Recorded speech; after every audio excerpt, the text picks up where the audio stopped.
લક્ષ્ય ન્યૂઝ, એક નજર, એક લક્ષ્ય.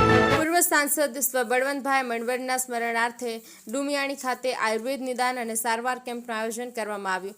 રાજકોટ જિલ્લાના ઉપલેટાના ડુમિયાણી કડવા પટેલ સમાજ ખાતે ગુજરાતના પૂર્વ મંત્રી અને પૂર્વ સાંસદ સ્વ બળવંતભાઈ મણવરના સ્મરણાર્થે 10મા આયુર્વેદ દિવસની ઉજવણીના ભાગરૂપે ત્રિલોક સેવા સમિતિ દ્વારા સંચાલિત ધ્રુવ આયુર્વેદ હોસ્પિટલ સુપેડીના સહયોગથી આયુર્વેદ દ્વારા સર્વરોગ નિદાન અને સારવાર કેમ્પનું આયોજન કરવામાં આવ્યું હતું, જેમાં તમામ જટિલ રોગો જેવા કે ડાયાબિટીસ, બ્લડ પ્રેશર, પેટના રોગો, પાચન તંત્રની સમસ્યા, ચામડીના રોગો, સાંધાના દુખાવા, સ્ત્રી રોગ ઉપરાંત હરસ, મસા, ભગંદર, ફિશર, પથરી જેવા જટિલમાં જટિલ રોગોની પંચકર્મ ટ્રીટમેન્ટ અને સારવાર માટેના કેમ્પનું આયોજન કરવામાં આવ્યું હતું, જેમાં સુપેડી આયુર્વેદિક હોસ્પિટલના નિષ્ણાત ડોક્ટરે નિસ્વાર્થ ભાવે સેવા આપી દર્દીઓના શરીર અને જીવન સ્વસ્થ રહે અને લોકો રોગ મુક્ત બને તેના માટેના પ્રયાસો કરવામાં આવ્યા હતા. અર્શીભાઈ આહિર, ઉપલેટા. હું doctor Nasir Parmar, campus director, યુવા કોલેજ ઓફ આયુર્વેદ, સુપેડી. આજ રોજ ડુમિયાણી ખાતે અમે એક આયુર્વેદ કેમ્પનું આયોજન કરેલું છે. આ કેમ્પનું આયોજન આપણા મુરબ્બી સ્વ બળવંતભાઈ મણવરના સ્મરણાર્થે તથા આયુર્વેદ દિવસની ઉજવણીના ભાગરૂપે કરેલું છે.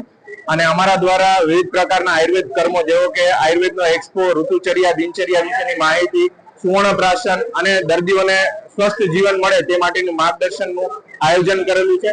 અને અમારે અત્યાર સુધી 10 વાગ્યા સુધીમાં 23-24 પેશન્ટ થઈ ગયા છે અને અમારો ટાર્ગેટ 150 પેશન્ટનો છે. અને ગ્રામજનો ખૂબ એમનો લાભ લે એવી સૌને વિનંતી છે. આજે આ કેમ્પની અંદર અમે ઉદ્ઘાટન કર્યું ત્યારે ઉદ્ઘાટન સમયે ગજેન્દ્રભાઈ, સંસ્થાના કેમ્પસ ડાયરેક્ટર ગોયલ સાહેબ આ બધા ઉપસ્થિત રહ્યા હતા અને આ સૌનો હું આભારી છું. હું ડોક્ટર દીક્ષા કાનાણી, ઇન્ટર્ન, ધ્રુવ આયુર્વેદ હોસ્પિટલ. આજે અમે ડુમિયાણી ખાતે કેમ્પ રાખેલો છે આયુર્વેદિક દિવસ માટે.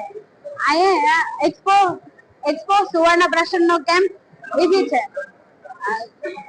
એક્સપોમાં ઘણા બધા ફ્રૂટ જેમ કે સિઝનલ ફ્રૂટ્સ આવતા હોય, એમાં તમે શું યુઝ કરી શકો, કઈ વસ્તુ ક્યારે લેવી, એ બધું એક્સપ્લેન કરેલું છે.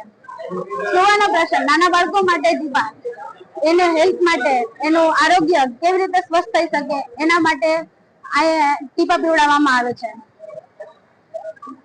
આગળ આહાર માટે કે તમે કયા મગ, શું ખાવું, ક્યારે ખાવું, કેવી રીતે ખાવાનું, કેટલા પ્રમાણમાં ખાવાનું, એ બધું અહીં કહેવામાં આવે છે. આજે બીજું કે ઋતુચર્યા અને દિનચર્યા, કઈ ઋતુમાં કેવું ખાવું જોઈએ, કેટલા સ્વસ્થ માટે કેટલી વસ્તુ કરવી જોઈએ, કેટલી એક્સરસાઇઝ કરવાની છે, શું કરવાનું છે અને શું નથી કરવાનું, કેટલી વસ્તુની કાળજી રાખવાની છે અને નથી રાખવાની, આ બધું અહીં મારા કલીગો સાથે એ લોકો એક્સપ્લેન કરે છે. અહીંયા બીજું કન્સલ્ટન્સી આવેલા છે ધ્રુવ આયુર્વેદ હોસ્પિટલમાંથી, જે લોકો તમારા નિસ્વાર્થ સેવા આપે છે. અહીંયા કે તમને કઈ થયું હોય, ડાયાબિટીસ, બીપી, કશું બી હોય તો એના માટે અહીંયા નિસ્વાર્થ સેવામાં આપેલી છે. છેલ્લા અઠવાડિયાથી અમે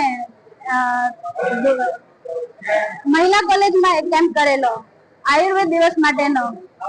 બીજું કોલકીમાં બી એક કેમ્પ કરેલો છે. અને